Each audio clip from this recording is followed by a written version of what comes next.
Okay. Okay, ready na ba? Romario? Okay, start na ako. Okay, mag-start ka na. Okay. Start na. Okay. Tanong ko sa'yo, doon ba sa 1:17:3, alam mo ba yung Choma Cerdan ng talata? Alam mo ito o hindi mo alam categorical? Alam ko, yes. Alam ko, yes. Na tinutukoy doon, maliwanag na maliwanag. Objection, Hindi mo na- moderator. Ikaw lang nagpapalago. Objection. Bagamat wala akong nilatag na Chumaserdan, sapagkat ang nilatag ko, sitas, hindi diwa ng sitas, maliwanag na maliwanag na si Kristo Objection. tinawag lang bilang Panginoon sa BPTV version. Pero, maliwanag na maliwanag ang pinakilala niya ang Ama. Hindi siya patunay na hindi mo pa rin nagigiba ang aking latag sa tema na Okay, ito. next question. Kung alam mo pala yung Choma Cerdan ng talata, sabi mo, alam mo. Tanong ko sa'yo, ano sa Tagalog ng Choma Cerdan? Alam mo ba ito o hindi mo alam categorical? Alam ko, yes. Yes, alam ko.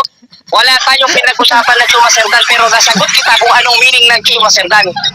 Wala tayong pinag-usapan na Chumaserdan pero nasagot kita kung anong meaning ng Chumaserdan. Diyan ka kumakapit dahil alam mo, hindi mo magigiba yung mga inilatag kong talata. Pero maliwanag na maliwanag, ayon mismo sa BPTV, alam ko na, di ko tatago ito, moderator eh.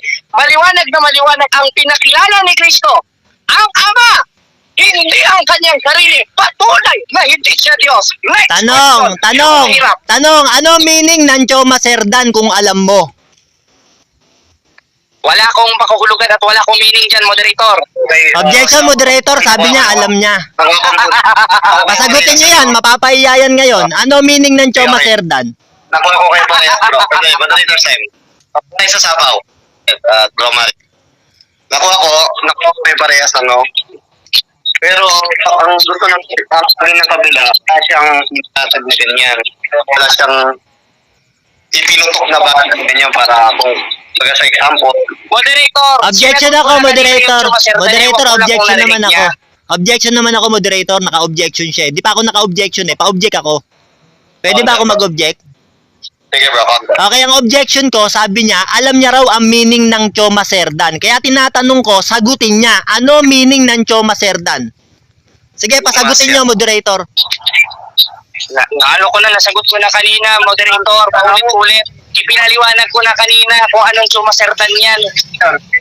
moderator. Pasagutin niyo, Ano ba yan, moderator. Hindi naman nakakaintindi ito, ano? Kung Maliwanag alam niya, na maliwanag. pasagutin niyo. Nasagot ko na kanina yung Chumaserdan. Ito ha. Maliwanag naman. Basahin natin. Ito ha. Yan ang Choma Cerdan, yung babasahin mo? At siyang iyong isinugo sa makatwid pagay sa kanyang anak na si Heso Kristo. Okay, yung pala meaning ng Matthew Dancer, yung binasa ni Jared.